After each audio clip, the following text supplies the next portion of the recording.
Recôncavo Baiano, 1863. O sol escaldante cai sobre os canaviais sem piedade. As mãos negras sangravam sobre a cana, e o cheiro adocicado da garapa misturava-se ao suor e ao medo.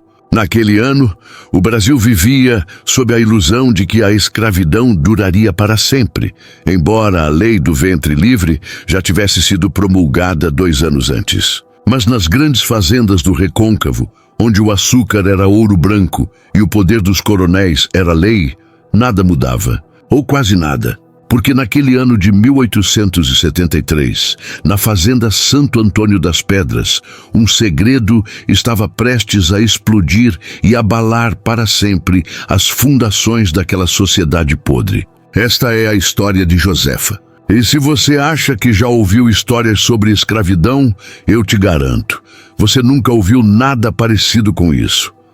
Josefa tinha 22 anos quando tudo começou. Nascida nos próprios limites da fazenda, filha de uma mucama e de um homem que ela nunca conheceu, cresceu entre a senzala e a casa grande, sempre no fio da navalha entre 2 mundos. Era uma mulher de traços delicados, olhos profundos que guardavam uma inteligência perigosa para quem vivia sob grilhões. Tinha aprendido a ler escondida, observando as aulas que o capelão dava aos filhos do coronel. Guardava as palavras como quem guarda ouro. E talvez tenha sido justamente isso que a perdeu, ou a salvou. Você decide. O coronel Antônio Ferreira da Rocha era um homem temido em toda a região. 53 anos, bigode grosso, mãos que assinavam sentenças de morte com a mesma facilidade com que assinavam contratos de compra de gente. Casado há 30 anos com Dona Eulália, uma senhora pálida e silenciosa que passava os dias rezando o terço e fingindo não ver o que via. O coronel tinha 6 filhos legítimos e, como era costume entre os senhores, uma quantidade incerta de filhos bastardos espalhados pelas senzalas. Mas Josefa não era mais uma mucama qualquer no seu caminho. Havia algo nela que o intrigava. Talvez fosse o jeito como ela o encarava, sem baixar os olhos completamente. Talvez fosse o fato de que ela sabia ler. Ou talvez fosse simplesmente o abismo de poder entre eles que o excitava. Foi numa tarde de abril, durante a colheita, que ele a chamou para dentro da biblioteca. Disse que precisava de alguém para organizar os livros. Ela sabia o que aquilo significava. Todas sabiam. Você acha que ela tinha escolha? Você consegue imaginar o que é viver sabendo que seu corpo não te pertence, que a qualquer momento pode ser tomado, usado, descartado? Pense nisso. E se você está gostando desta história, deixe seu like e se inscreva no canal, porque o que vem a seguir vai te deixar sem palavras. Josefa entrou naquela biblioteca sabendo que sairia diferente. E de fato saiu, mas não do jeito que o coronel esperava. Porque enquanto ele a tomava contra a estante de mogno, enquanto os livros caíam ao chão e as páginas se abriam em silêncios cúmplices, algo dentro dela se quebrou e se recompôs de uma forma nova. Ela não chorou, não suplicou. Apenas fixou os olhos num ponto distante da janela, onde a tarde morria em tons de laranja sobre os canaviais, e fez uma promessa silenciosa a si mesma: sobreviveria. E seria livre. De algum jeito, de alguma forma, seria livre. O coronel voltou a chamá-la. 1 vez, 2, 10. E em cada uma dessas vezes, Josefa aprendia. Aprendia como ele pensava, como negociava, como exercia poder. Ouvia as conversas que ele tinha com outros fazendeiros, as estratégias para driblarem as leis abolicionistas que começavam a aparecer. Memorizava nomes, dívidas, segredos, e quando percebeu que estava grávida, em pleno julho daquele ano, soube exatamente o que fazer. A gravidez não podia ser escondida. Em 2 meses, todos na fazenda sabiam. As outras escravizadas olhavam para ela com uma mistura de pena e desprezo. As mucamas da Casa Grande cochichavam que ela seria mandada para o tronco, que o coronel jamais assumiria mais um bastardo. Especialmente num momento em que a sociedade começava a questionar a moralidade da escravidão. Dona Eulália deixou de olhar para ela completamente, como se Josefa fosse um fantasma. Mas Josefa esperou o momento certo. Foi numa noite de setembro, quando o coronel recebeu a visita do comendador Silva, um dos homens mais ricos da Bahia, que ela agiu. O comendador estava interessado em fazer negócios com o coronel, uma grande transação envolvendo açúcar e uma possível parceria política. Era a chance que o coronel esperava para expandir sua influência além do recôncavo. E Josefa sabia de algo que poderia destruir tudo. Tinha ouvido meses antes uma conversa entre o coronel e seu capataz sobre terras falsamente registradas, documentos forjados, uma fraude que, se descoberta, colocaria o coronel na cadeia e arruinaria sua família. Ela escreveu uma carta. Sim, ela escreveu. Com letra cuidadosa, em papel roubado do escritório, contou tudo, cada detalhe da fraude. E deixou a carta onde sabia que o comendador a encontraria. Na biblioteca, dentro de um livro de poesias que ele havia mencionado gostar. Mas antes de deixá-la lá, foi até o coronel. Imaginem a cena, Josefa grávida de 6 meses, entrando no escritório onde o coronel bebia conhaque sozinho, depois que o comendador tinha ido dormir. Ele a olhou com irritação, pronto para mandá-la sair. Mas ela falou com uma voz firme que ele nunca tinha ouvido vindo de lábios escravizados. Senhor, amanhã de manhã o comendador vai encontrar uma carta. Uma carta que vai destruir o senhor e toda a sua família. A menos que façamos um acordo. O coronel levantou-se tão bruscamente que a cadeira caiu para trás. Agarrou-a pelo braço, apertando forte. Você ousa me ameaçar? Eu te mato agora mesmo. Mas Josefa não tremeu. Se o senhor me matar, a carta continua lá. E tem mais 2 cópias escondidas que vão aparecer se algo acontecer comigo. Eu aprendi bem as lições do senhor sobre segurança nos negócios. Silêncio. Um silêncio tão profundo que dava para ouvir os grilos lá fora. O farfalhar das folhas da mangueira centenária no terreiro. O coronel a soltou, cambaleou até a janela, as mãos tremendo. O que você quer? Minha alforria!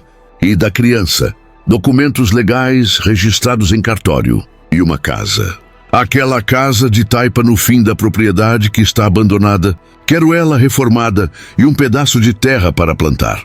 Quero ser tratada com respeito por todos nesta fazenda. E quero que o senhor reconheça esta criança como sua, não como bastarda, mas como filha de sangue. O coronel virou-se incrédulo. Você enlouqueceu? Isso é impossível. A sociedade, minha esposa, meus filhos, isso seria um escândalo maior que ir para a cadeia por fraude, maior que perder tudo. Josefa caminhou até a mesa, apoiou as mãos sobre o mogno escuro. O senhor tem até o amanhecer para decidir. E só para o senhor saber, eu já removi a carta de onde estava. Ela só volta a aparecer se não tivermos acordo ao amanhecer. Vocês conseguem imaginar a coragem que isso exigiu? Conseguem sentir o terror e a esperança se misturando naquele corpo grávido, naquela mulher que arriscou tudo numa única cartada? Deixe nos comentários o que você teria feito no lugar dela. E se está emocionado com essa história, compartilhe este vídeo, porque tem gente que precisa conhecer a verdadeira história de resistência do nosso povo. O coronel passou a noite inteira acordado. Consultou os documentos, verificou que de fato havia evidências suficientes para destruí-lo. Pensou em mandar capangas matá-la, mas sabia que ela não estava blefando sobre as cópias. Ao amanhecer, quando o galo cantou pela 3ª vez, ele mandou chamá-la. Com os olhos vermelhos e a voz rouca falou: está bem, você terá sua alforria e a casa, mas esqueça o reconhecimento público da criança. Isso eu não farei. Então não há acordo. Josefa virou-se para sair. Espere! Ele a segurou pelo ombro, mas desta vez sem violência. Havia algo próximo da admiração em seus olhos. Você é mais inteligente que metade dos homens com quem negocio. Que tal uma contraproposta? Eu faço tudo o que você pediu, reconheço a criança nos documentos oficiais, mas não anuncio publicamente. Finjo que você é uma agregada da fazenda, uma liberta que prestou serviços importantes. E você, em troca, além de me devolver a carta e as cópias, passa a me ajudar. Usa essa inteligência para gerenciar parte dos negócios. Há coisas que uma mulher pode fazer, lugares onde pode entrar, informações que pode conseguir de formas que eu nunca conseguiria. Josefa pensou. Era menos do que queria, mas era infinitamente mais do que qualquer pessoa escravizada jamais conseguira. Quero uma condição a mais. Você educa minha filha. Se for menina, ela aprende a ler, escrever, fazer contas. Como seus filhos legítimos aprendem. Filho, disse o coronel, será um filho homem. Veremos, respondeu Josefa. Era uma menina. Nasceu em dezembro, na véspera de Natal, chorando alto, como se estivesse anunciando uma nova era. Foi batizada Maria da Conceição, e o padre, embora confuso com a situação, registrou seu batismo com o sobrenome Ferreira da Rocha, porque o coronel assim ordenou. Dona Eulália adoeceu de desgosto e passou 3 meses trancada no quarto. Os filhos legítimos do coronel ficaram indignados, mas não havia nada que pudessem fazer. O patriarca tinha falado, e Josefa mudou-se para a casa reformada, que ficava estrategicamente posicionada entre a Casa Grande e as senzalas. Uma casa de transição, assim como ela própria se tornara um ser de transição.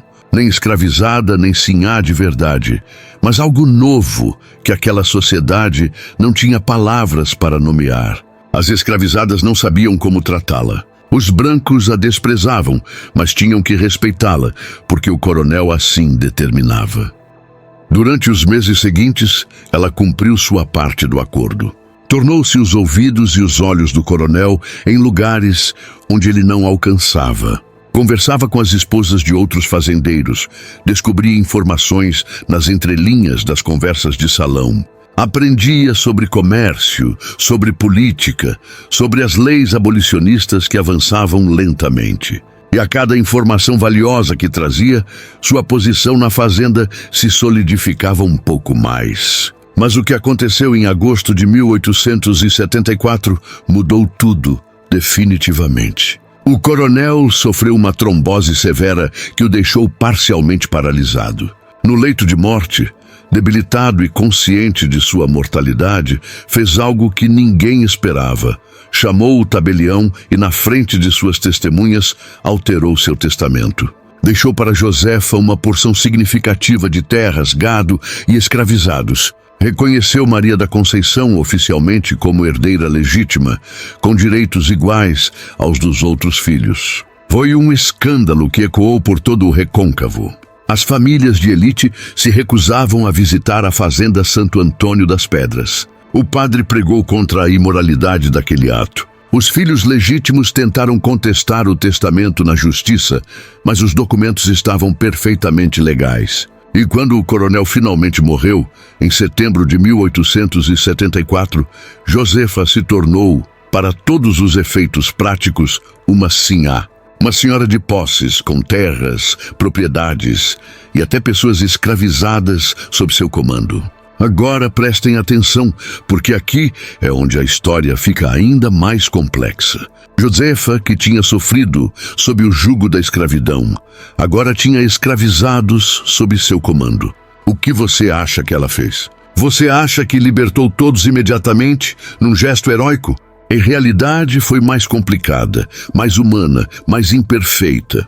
Ela começou libertando as mulheres mais velhas e as crianças menores de 7 anos, mas manteve alguns homens escravizados trabalhando nas terras, porque sem eles ela perderia tudo rapidamente numa sociedade que já a odiava. Ela sabia que cada passo precisava ser calculado. Começou a pagar pequenos salários, algo inédito naquela região. Melhorou as condições das senzalas nas suas terras. E, mais importante, começou a ensinar. Alfabetização secreta, aos domingos depois da missa. Não só para as crianças, mas para os adultos que quisessem aprender. Os fazendeiros vizinhos começaram a temer que as ideias de Josefa se espalhassem, que seus escravizados começassem a questionar, a querer o mesmo. Houve tentativas de intimidação. Uma noite, capangas queimaram parte de sua plantação. Em outra ocasião, tentaram sequestrar Maria da Conceição, que então tinha 2 anos. Mas Josefa tinha aprendido bem as lições de poder. Tinha guardado mais segredos, mais informações comprometedoras sobre os fazendeiros da região. E quando alguém a atacava, ela revidava com informação, expondo hipocrisias, revelando fraudes. Aos poucos ela construiu uma rede. Outras mulheres libertas começaram a procurá-la. Homens livres negros que não encontravam lugar numa sociedade que os desprezava. Ela os empregava, dava terra para plantar, criava uma pequena comunidade. Não era um paraíso, longe disso. Havia conflitos, ressentimentos, a constante ameaça externa, mas era um espaço de possibilidade numa sociedade que não oferecia nenhuma. Em 1880, 7 anos depois daquela noite em que ela tinha ameaçado o coronel com uma carta, Josefa era uma das mulheres mais influentes do recôncavo. Não aceita socialmente pelas elites brancas, mas respeitada e temida. Seus negócios prosperavam porque ela era, de fato, mais inteligente e astuta que a maioria dos fazendeiros. E Maria da Conceição crescia sendo educada, aprendendo não só a ler e escrever, mas sobre o mundo, sobre poder, sobre resistência. Mas eu preciso te contar o final verdadeiro desta história. Porque em 1888, quando a Lei Áurea foi finalmente assinada, Josefa tinha 57 anos. Ela viu a abolição chegar, aquilo que tinha sonhado durante décadas. E no dia seguinte à assinatura da lei, ela fez algo que poucos esperavam. Reuniu todas as pessoas que ainda trabalhavam em suas terras, todas aquelas que ela tinha mantido em alguma forma de servidão, mesmo sendo uma ex-escravizada, e pediu perdão. Ela disse, e os anciãos da região contam até hoje, com os olhos marejados: eu fui uma escravizada. Sofri tudo que vocês sofreram, e quando tive poder, mantive alguns de vocês presos, porque tinha medo. Medo de perder tudo, medo de não sobreviver. Eu não sou uma heroína. Sou apenas uma mulher que lutou para sobreviver e que, no processo, reproduziu parte da opressão que sofri. Mas hoje, neste dia em que nossa raça se liberta oficialmente, eu vos peço perdão. E ofereço a cada um de vocês um pedaço das terras que possuo, para que sejam seus, registrados em cartório, para sempre. Houve quem aceitasse. Houve quem cuspisse no chão e fosse embora, dizendo que era tarde demais para perdão. Houve quem ficasse sem saber o que fazer com aquela complexidade toda. E Josefa não tentou convencer ninguém de nada. Ela tinha aprendido, depois de tantos anos, que a redenção não é uma história simples, com final feliz. É um processo bagunçado, doloroso, cheio de contradições. Josefa morreu em 1903, aos 72 anos. Maria da Conceição tinha se tornado professora, contra todos os prognósticos daquela sociedade. Na cerimônia de enterro, vieram pessoas de todos os tipos. Ex-escravizados que ela tinha ajudado, pessoas que a odiavam, pessoas que a admiravam, pessoas que simplesmente não sabiam o que pensar dela. E todos tinham razão, porque Josefa não foi uma santa nem uma vilã. Foi uma sobrevivente que usou as ferramentas que tinha, que lutou numa guerra que não escolheu lutar e que pagou um preço imenso por cada vitória. Esta história é fictícia, mas é baseada em relatos reais de mulheres escravizadas que encontraram brechas impossíveis num sistema desumano. É baseada nas contradições dolorosas da nossa história, nas narrativas que não cabem em caixinhas simples de heroísmo ou vilania. Porque a verdade é que o período da escravidão no Brasil deixou marcas tão profundas, cicatrizes tão complexas, que até hoje estamos tentando entender e curar. O que você acha desta história? Josefa foi uma heroína ou uma oportunista? Foi vítima ou algoz? Ou foi as duas coisas, como somos todos nós, humanos demais para caber em categorias simples? Deixe sua opinião nos comentários. Se inscreva no canal para mais histórias que te fazem pensar, que te fazem questionar, que te fazem sentir. E compartilhe este vídeo com alguém que precisa entender que a história do nosso povo é muito mais complexa, rica e contraditória do que os livros escolares contam. Porque no fim, a história de Josefa não é só sobre uma mulher que se tornou sinhá. É sobre todas as mulheres negras que tiveram que ser mais inteligentes, mais fortes, mais astutas para sobreviver.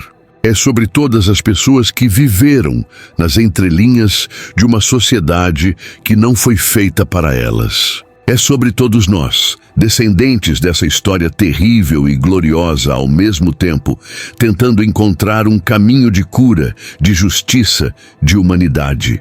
E talvez a maior lição desta história seja esta: a liberdade verdadeira não vem de uma assinatura numa lei, não vem de uma carta de alforria, não vem de acumular poder nos moldes do opressor. A liberdade verdadeira vem de quando conseguimos olhar para a nossa própria história, com todas suas contradições e dores, e ainda assim escolher a compaixão. Quando conseguimos reconhecer nossa humanidade falha, e mesmo assim continuar lutando por um mundo melhor. Josefa não conseguiu ser perfeita. Nenhum de nós consegue. Mas ela lutou, resistiu, sobreviveu e deixou sementes de possibilidade num solo que parecia estéril. E essas sementes ainda estão germinando. Em cada mulher negra que assume espaços de poder hoje. Em cada pessoa que questiona as estruturas de opressão. Em cada um de nós, que se recusa a aceitar que as coisas são como são só porque sempre foram assim. A história de Josefa é a nossa história, e o final ainda está sendo escrito. Por você, por mim, por todos nós, obrigado por assistir. Até o próximo vídeo. E lembre-se, conhecer nossa história é o primeiro passo para transformar nosso futuro.